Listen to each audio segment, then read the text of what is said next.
Hey folks, welcome to We Built This White Lake. My name is Amy Van Loon. I'm the Executive Director of the White Lake Area Chamber of Commerce, and we are your hosts for We Built This White Lake, which is a series of podcasts. We are interviewing local businesses and community organizations to hear their story and tell us a little bit about who they are and where they came from. And with us today in the CatchMark Technologies podcast studio, we have Rick Hughes, who is the former owner of MasterTag and heads up that corporation. Welcome, Rick. Good morning. Thank you, Amy. Appreciate the opportunity to meet with you today. And by the way, before we get into our story, thank you for all you do for the community and your organization does. It helps the community be what it is. Well, thank you for that. So appreciate the kudos. So tell us a little bit about what MasterTag does and who they are. Yeah, MasterTag, their basic product, I bring a sample because it's always easier to show, is the horticultural plant tag. What we really do is, I always say there's two things that people feel when they walk into a garden center to buy plants. One is everybody likes plants. Mm-hmm, true. And everybody also has this anxiety about plants. Am I going to buy the right one? Am I going to put it in the right spot? Is it going to look good for my neighbor?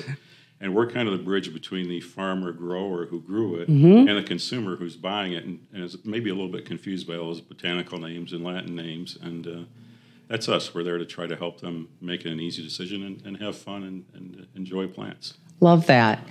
I have actually been in your warehouse where you store some of these orders, and I swear it's by the gazillions. It seems like it's kind of from, it's from by the gazillions. top to bottom. In the warehouse, we inventory over 30,000 different plant items. Wow. So we have about over 3,000 customers across the country. Okay. Depending on where they are, they want different things. Everybody has their favorite tomato. We don't decide that. We just make sure there's a label there so they know what they're buying. So very, very interesting and so very unique. And who knew, right, that these little tags have to come from somewhere. And so where did it start? How did it all begin? Yeah, I must have to go back. If you don't mind, I prefer to talk about the people who've been involved in it. Sure. Being a family business kind of starts with my grandfather, then my father. But my grandfather grew up in Germany. Okay. Small hill village in the valley, about an hour and a half west of Frankfurt.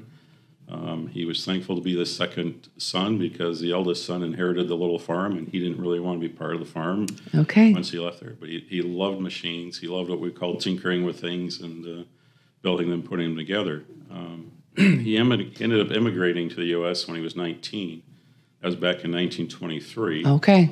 And ended up settling in Chicago, working for International Harvester, the tractor factories there. He came up to Montague, White Lake area in the summers to go fishing, which is interesting because I never saw him fish. And, is that right? I came around, but he came to the area and loved the fishing and the environment, and ultimately bought a hardware store in downtown Montague. So in the hardware store, he was selling fishing tackle to an individual, the line, the pole and everything, but the individual wouldn't buy a fishing bobber. And it's like, well, why not? Well, the point of the fishing bobber is to keep the line, the hook and the bait a certain distance from the top of the water. And the customer said, well, it slips up and down. The bobber's kind of pointless.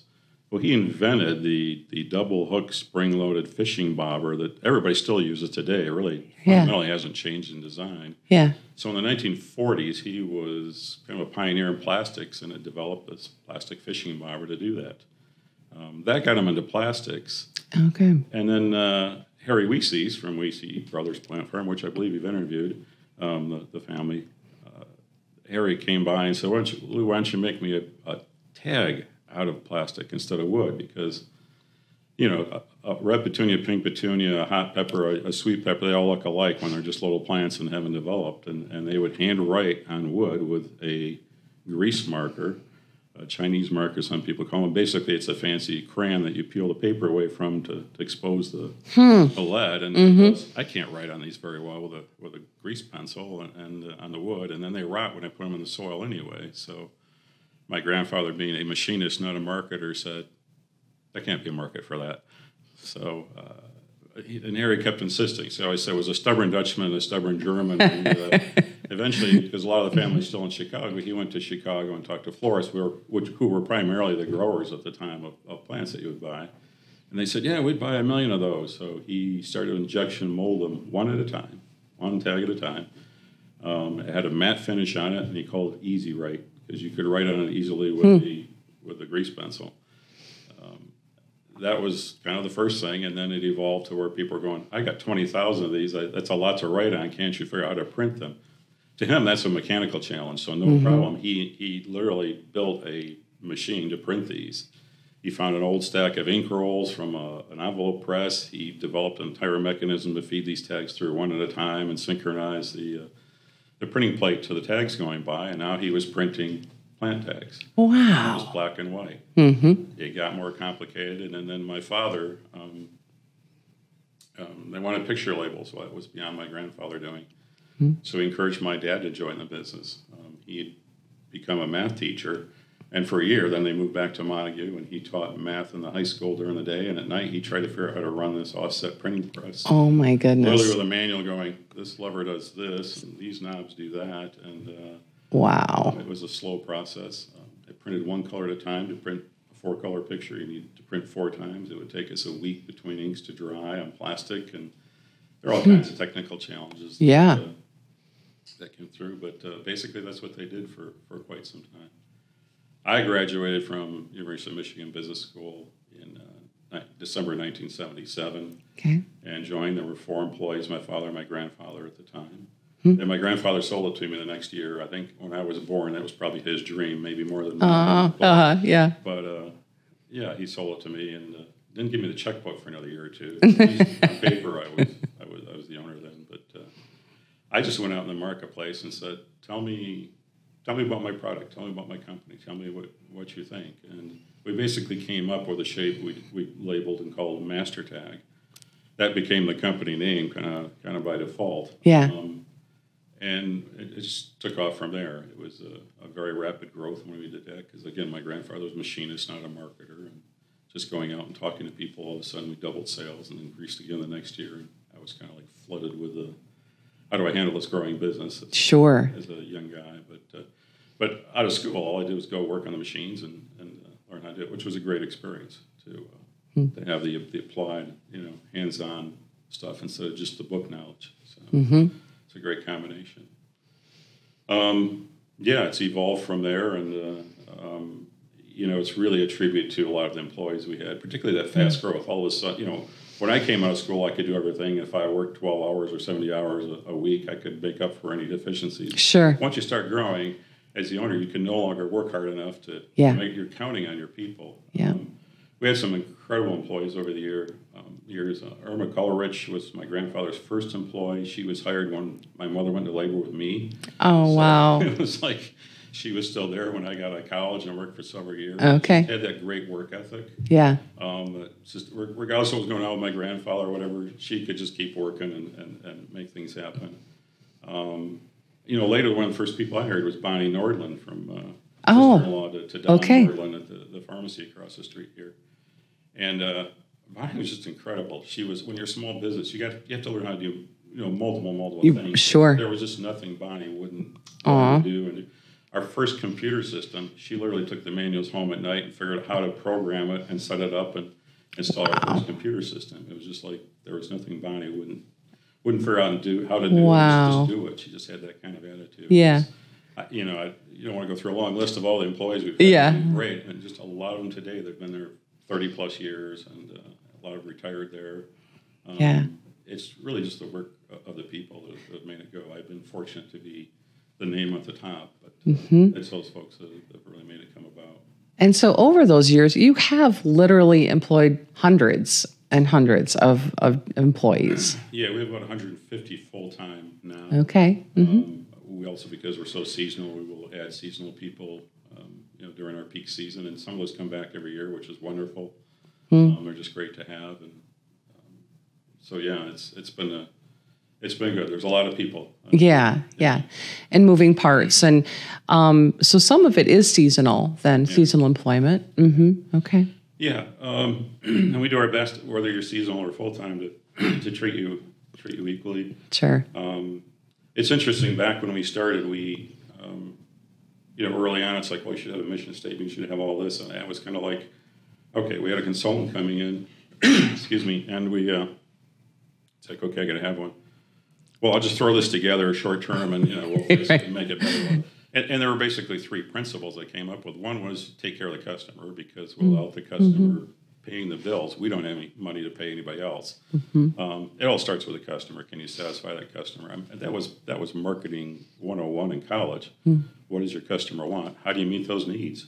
And that's fundamentally what we've been about ever since. The second thing was taking care of employees, and I label it enjoyable employment, which some people. Now, that doesn't mean going to the beach. It means you spend a lot of your working days, your working hours, or your waking hours at work. You should feel good about it. Now, not every day do you feel good about it, and not every day does everything go right, but you should feel like you're contributing to a team, you're contributing to that effort. You're a key part, regardless of your position in the company. I always say, when a customer comes through and does a tour, they don't understand our technology. They know if the floors are clean. They know if things are neat and organized. So it doesn't matter if you're the person doing the cleaning all the way up. Your job's important. So trying to value employees, and are we perfect at it? No, but it's definitely something we strive to do. Yeah.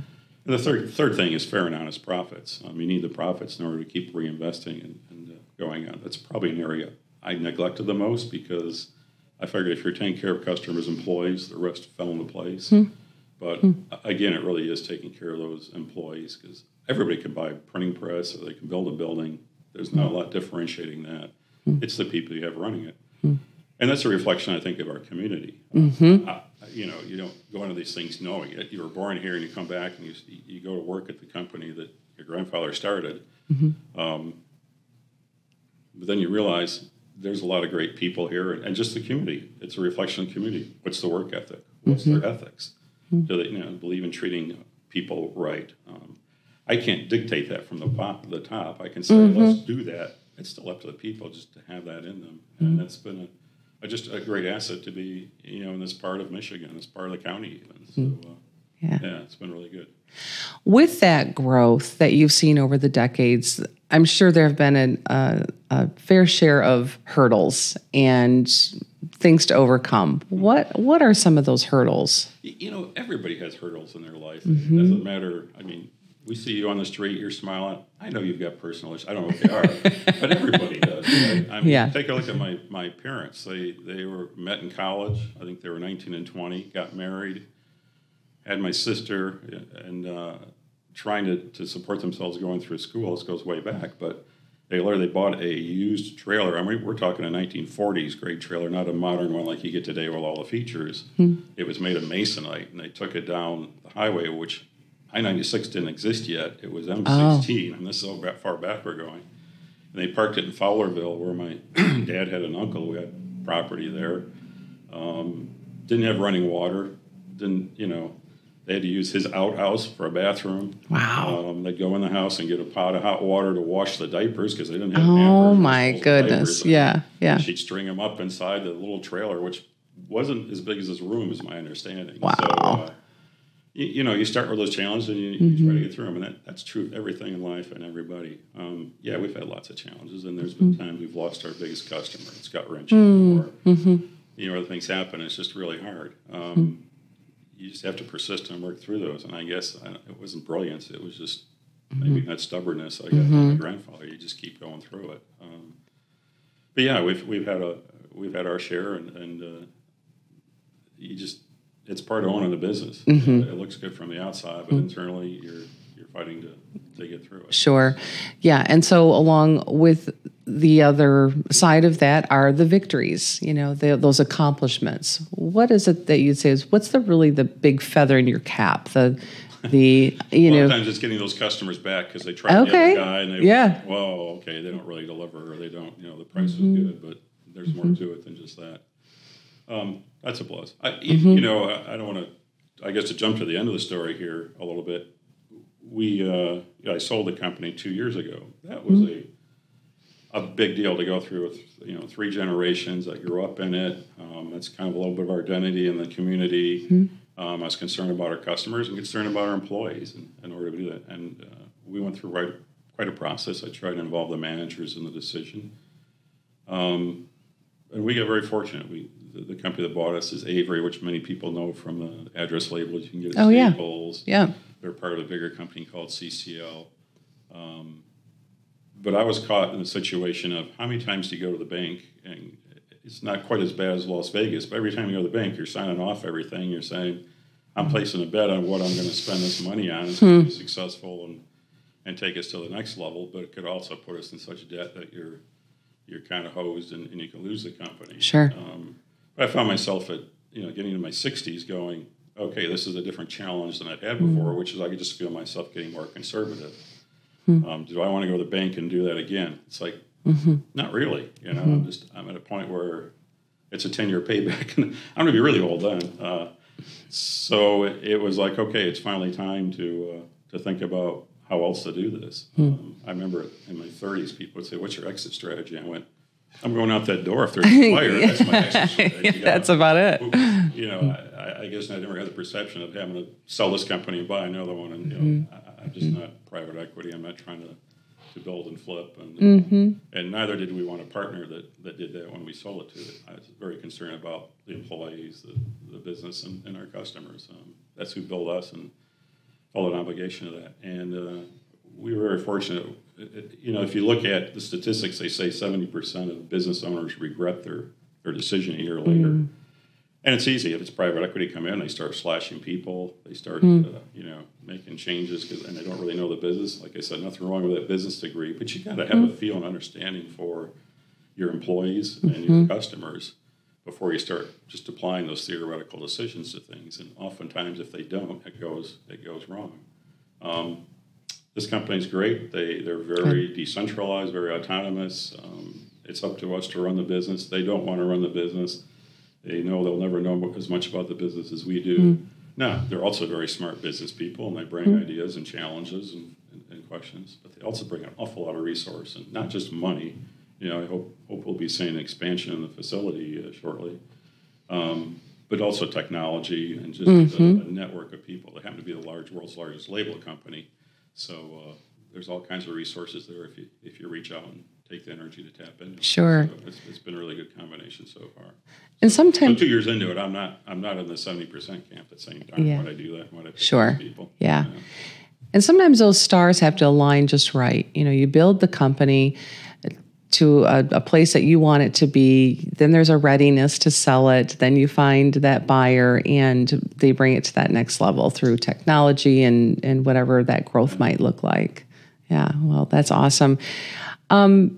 Great story. I so appreciate you sharing with us today. And it's just such a beautiful, iconic landmark in Montague. It's a beautiful building. What kind of parting message? What if you could leave the viewers with any kind of message, what would that be? It might be, I hadn't thought of this ahead of time, but it might just be appreciate what we have in this community. Oh, yeah. Appreciate who we are. Appreciate none of us are perfect. We could all do a better job of listening. We could all do a better job of just pausing and sharing with each other. But it really is a wonderful place to call home. I travel a lot with the business. I still do. I'm still fully employed there. But it's always a great place to come home to. Yeah. It's just the people and the warmth and that small community feel where people do care about what's going on. Even if you disagree with what they think, they care. Yeah. And that's one of the cool things about living here.